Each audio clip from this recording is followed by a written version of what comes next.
Hi, everybody. I am Anthony Burrows, your host for Life and Finances with Sacrifice and Service. This week, Emancipation Day uneventfully passed thanks to the COVID pandemic. I was the recipient of a social media video featuring the history behind the Emancipation Proclamation, and I was grateful because of how easily we forget. Something struck me. The proclamation for the freeing of our forefathers was in 1834, which was only 186 years ago. That's not very long ago. It begged the question, which year were our forefathers brought to a British colony for the first time? And it was 1619. The year 1619 to 1884 is 215 years. So we were in bondage for 215 years and free 186 years. When I think about Emancipation Day, I beam with joy that I was born a black male in the Bahamas. Brothers and sisters, this country of ours is one of the few nations where a young boy/girl, a woman/man can have a dream and along with careful thought and planning, actually make it a reality. We have come a long ways as a people, but the journey ahead is still a rough one. We can reach the promised land, where most of our citizens can achieve financial independence through us the people owning this multi-billion-dollar economy of ours. Can you imagine if those forefathers of ours would have come up out of their graves and see our economic plight? They would weep bitterly. Most of us have, after having worked for years, don't have $1,000 in our bank accounts and are not owners of a single piece of land. On a large scale, we've not pursued professions or trades, thereby causing many of us to be stuck in dead-end jobs that we hate with a passion. True freedom for us is a ways down the road. But from this day forward, you know better, so do better. Freedom without possessions is still slavery. The only difference is that you may lay in bed a bit longer or get drunk on your own time. That's still not freedom, as the God of heaven intended us to be. I once heard something credited to a modern day prophet which I'll never forget. It was the mention of 3 things that you must do when planning your future. You may say it's too late, for my future has already passed. I'll hasten to say this: it is never too late, because a living dog is better than a dead lion. That is the God of the universe telling you that where there is life, there's an eternal hope and future for the possibility of changing your situation for many generations to come. Now, the first thing of the 3 was, in preparation for your future, you must first act to make a decision for Jesus. That is, commit your life to Him. From there forward, every daily activity will revolve around service to Him. Secondly, begin making preparation for a life mate. That's your husband or your wife. This preparation consists of the ability to do household things, but primarily learn how to handle money and resolve conflicts. Thirdly, and this will be my focus for today, preparation for a life occupation, job, or whatever you wish to call it. In your daily living, these 3 things are to pervade every thought and action. See, the issue of exploration for today is the hottest careers for taking control of our economy. Remember, freedom without possession is still slavery. True liberation hinges on financial freedom, ownership of businesses, ownership of land, and ready access to data and information. Should we get these together, it will result in collective prosperity. Collective. Because no person attains or achieves worthwhile goals without a helping hand. Reflect on that teacher, that pastor, that friend, that cousin, that auntie, that uncle that helped you along the way. And then join in with me as I explore the hottest careers to further assist our nation on its emancipation sojourn. Number one, entrepreneurs. The most urgently needed profession among us are entrepreneurs. It's through them that we can grow and share in the nation's wealth through the employing of others, and their submission of taxes help to expand the economy, which then enables government to do better delivery of mandatory services to us, the people. Entrepreneurs start and run businesses at their risk of loss, while at the same time harbor the endless possibilities of great profit. The wonder of entrepreneurship is that no needed paper qualifications are required. So if you're just out of jail or was down on your luck, that doesn't matter. Your business idea is one of importance. No matter how small it may seem, remember, an idea, just like gold and oil, is a resource. It's estimated that 1 in every 100 Bahamian, or 0.01%, actually venture to become business owners. For most, the safe path tends to be get a so-called good education, then quote-unquote get a good job. As for those who did not get the quote-unquote good education, they seek a government job. And why so? Because it's known to be rather easy to qualify for a bank loan, after which most are stuck with one loan payment after the other for their 30 full years of service, then roll off into retirement to a meager pension.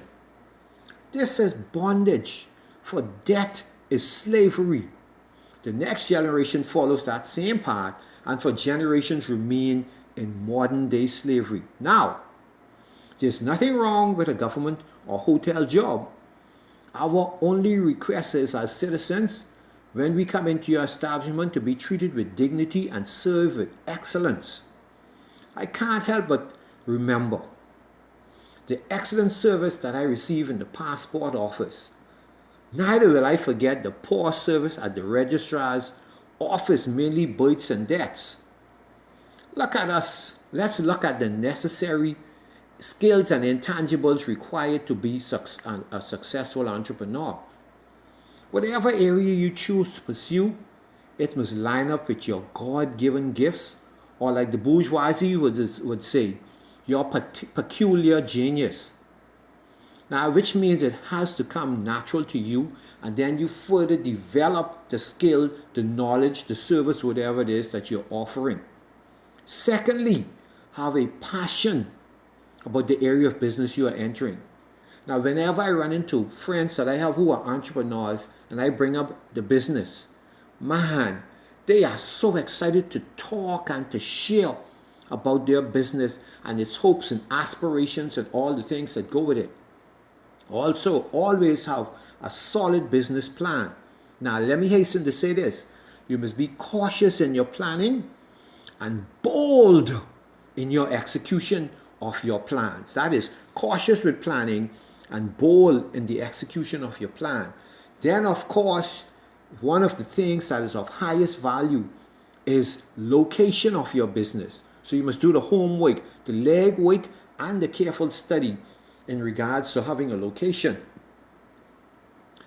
Then I ask you to identify a mentor. Tap into his or her brain every chance you get. And I find with mentors, the best thing to do is simply take them for lunch on your dime, and then just ask and talk, and they'll give you the time. Always remember, as an entrepreneur, you are growing our economy through license fees, national insurance payment for the employees, VAT payments, utility bills, salaries, and so forth. You are building and growing our economy. A major step forward will be when you're seeking to take your business to the next level.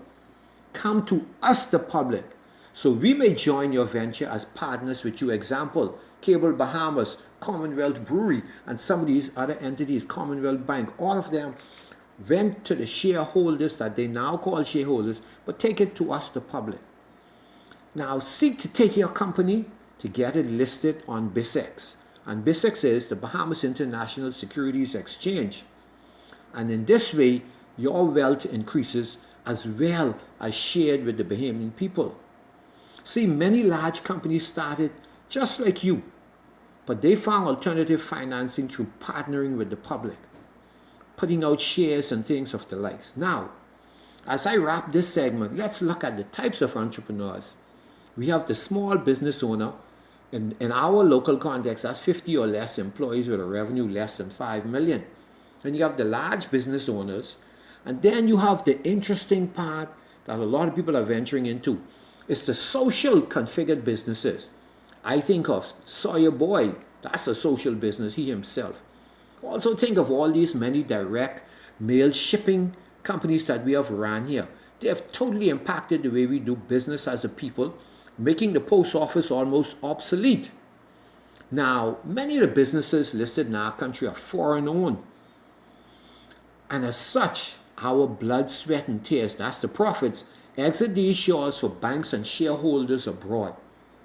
Therefore, the ownership of our economy is imperative. I'll give you a short story which actually happened, just to show the difference between being an entrepreneur and what it can make, the difference it can make. A gentleman went to a local office this some years ago in answer to a newspaper ad for a janitor's job. This company was particular, and one of their requirements was that they insisted whoever got the job must be able to read and write. He was turned away because he was unable to read or write. Shortly after that experience, he set up a small stall selling peanuts and candies, not far from the rejection center, I call it. And with the help of a friend, he opened a bank account. 3 years later, he went into the bank to make a withdrawal for the purchase of a piece of land. Due to the size of the withdrawal, the manager came out, looked at his signature card, and saw his X as opposed to a written signature. The manager looked at him and said, "My God, man, you can't read or write and have $40,000 in the bank? Imagine where you would be if you could read and write." He looked at the manager and said, "I would be a janitor down the road in that building across there." He couldn't read or write, but he was financially literate. Let's go step 2 in terms of hottest careers for saving our economy. Farming and manufacturing. I vividly recall as a high school student when the United States informed us that we could abandon any agricultural or manufacturing efforts because they had reached a level where they were now able to feed the world. We were encouraged to focus on our tourism product so we could be free of all them other concerns. And we bought it hook, line, and sinker. I tell you, there's nothing like a living idiot. Shortages and empty shelves are everywhere as hurricane and pandemic shoppers zap up the essentials. The choice products are meats, fruits and vegetables, soap, toilet tissues, and cleaning supplies. All of these can easily be produced right here on our shores. As a nation, we currently import in the vicinity of $9 billion worth of goods each year, with approximately 600 million of that being food and food-related products, while exporting $1 billion worth of goods, mainly salt, minerals like aragonite and things of that sort, seafoods, and other chemicals. Think of the products I just mentioned. Our labor was utilized at below livable wage level, while the profits are eagerly collected on shores other than our own. The time has come when we choose to lose our hatred of self and make the decision to take ownership of our economy. The knowledge base is here. Let's be rid of the fear of failure and the mistrust of each other. We are importing 92% of everything we see and touch. As a result, it is now easier for COVID-19 to decimate us because of our dependency on others for our living. This is what I'll take as a farmer, manufacturer in our Commonwealth to claim some of the gold. This is really what it will take. First and foremost, a belief in your product and the people you're selling the product to. Get get to watch your product. You get to watch your product develop and grow, and see how it makes the changes in our lives. I can remember when Aquapure, Bamboo Shack, and Commonwealth Bank all got started. They are now vibrant Bahamian entities who own their own share of our economy by way of land ownership and delivery of goods and services. You get a chance to make a difference in the health and well-being of our nation through the control of all these hormones and steroids and herbicides and pesticides that these foreign entities ship in here with the products, along with the protection of our land and water. Now, you must have a willingness to relocate due to more crown land being available in Abaco and Andros or Grand Bahama. They are close enough to still have market access to Nassau. Do your research. Online, you'll see maybe 100 presentations on what you wish to pursue. Any form of farming or manufacturing, and the knowledge out there is free. Oh, for goodness sake, accept help when it is offered. And then make use of modern technology, modern machinery, and social media. And the last thing I will say is never accept no as the answer. Always pursue getting that yes. Now, the present group of farmers and manufacturers won't have it as difficult reaching markets and consumers today, because on a daily basis, I see persons selecting Blanco above Clorox, Aquapure instead of import, Sans and Click as opposed to the overseas stuff, Bamboo over Wendy's and McDonald's, Commonwealth and not RBC or Scotia. The younger generation are more receptive to buying locally produced goods due to them seeing these establishments in their daily travels. There are persons who, when alerted that farmers have eggs and meats and fruits and vegetables, they quickly place their orders because the demand is high. I say to farmers and manufacturers who are at a point where expansion is necessary, explore ways where you can purchase new equipment as well as more land. While working as a health inspector years ago, I did get to know a few farmers as well as manufacturers. One thing always stood out. All of them lived in nice homes and they drove expensive trucks. For the Bahamas, farmers' salary ranged from $11,800 to $69,600 per annum. Now, this range reflects full and part-time farmers, and for manufacturers, it ranged from the same $11,800 up to $80,000 per annum. And of course, the same applies. Let's look at number 3, the Chartered Financial Analyst. This is the CFA people. Some people say Certified Financial Analyst, but it's the same difference. Let's look at the role these people will play in our society as we get more of them making themselves available. They'll provide business and financial guidance to local business communities in regards to methods for the expansion of their businesses. They possess the necessary knowledge and insight as to how to access greater resources, equipment, labor, more money, as well as newer and larger markets, and they help us to become more efficient. They act as financial advisors because in the personal and the corporate sense, so that success becomes more realistic and achievable, because most small to medium business owners often operate on hunches and what others are doing. As a result, many don't reach their full potential. Professional insight, free of baggage, can be a tremendous value which leads to success. Now, when you're looking to follow up with other investments other than the traditional banks and insurance companies, this is where the CFAs come in handy.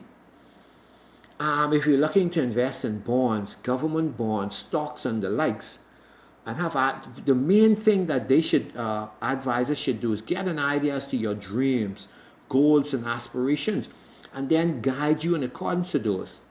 The individual should have what some people call a teacher spirit, and not to leave their office without fully understanding what you've put your money into. Now, local entities have hid behind the so-called complexities of investing so as to lock Bahamians out of investment. The best example of this is the establishment of the Bahamas Petroleum Company to drill for oil in our country but we are not allowed to have any ownership in it. The only thing Bahamian about that company is the fraudulent company name and the jokey family name for the territories for drilling. I further hope that the port development never gets off the ground. COVID-19 is going to squash plenty other things in favor of us, the people. It's our land, therefore we must own it. And to be a CFA, of course, you must have a 4-year degree, and you can get that free at UB. And the best areas to study are things like economics, finance, math, accounting, business admin, banking, and things of the sort. And then there are 3 exams that you will take, and also you must work 4 years in a related field. Now, to learn more, go online to CFA Society Bahamas and cfainstitute.org. I was unable to retrieve salary data for local CFAs, but my estimated range is from $75,000 up to $250,000 per annum. Oh, number 4, computers. Anything related to computers can serve to build towards us and the freeing of our nation. Now, this pandemic has unemployment between 45 to 55%, but for computer workers, it's less than 7%. There are situations where persons are today switching jobs while most of us are trying to fasten ourselves with screws to the jobs that we are on, if we are on one. Speaking with the self-employed computer persons, and they are telling me for them there has been very little change. We are living in a world, make that slash country, where computers are mandatory and persons who understand them are virtually unreplaceable. Garbage collectors, doctors, nurses, utility workers, politicians, police, civil servants, and computer workers, that's the level of their value to our society. Now, there's a pervading fear that computers are here as replacement for us, the workers. Nothing can be farther from the truth. Imagine if we were a paperless society when the pandemic arrived. The unemployment would be a maximum of 25% as opposed to the current levels. It will mean, of course, the retreating of half the nation's workforce. Those persons at home but still drawing salary would have no need to be fearful. The various employment opportunities in this industry are, well, you have programming. Those are persons who put the background system so that your phone, your computer, all the different things would work. Then you have networking. These are the guys who link all the different computers in the organization together. Ooh, very important now. Security. And you know, if you have your money in a bank and you're doing online banking, you don't want anybody to be able to just crash in, so they got security. Then the repair person. These are guys who repair your computer, or girls, I should say, who repair your computers when things go wrong with it.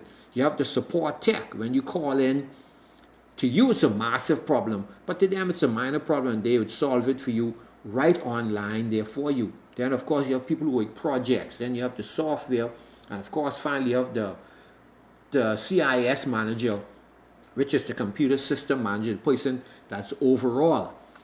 Now, the thing is, computers, especially through the internet, has brought a level of freedom to businesses, students, media, law enforcement, as well as to the poor and marginalized of our society.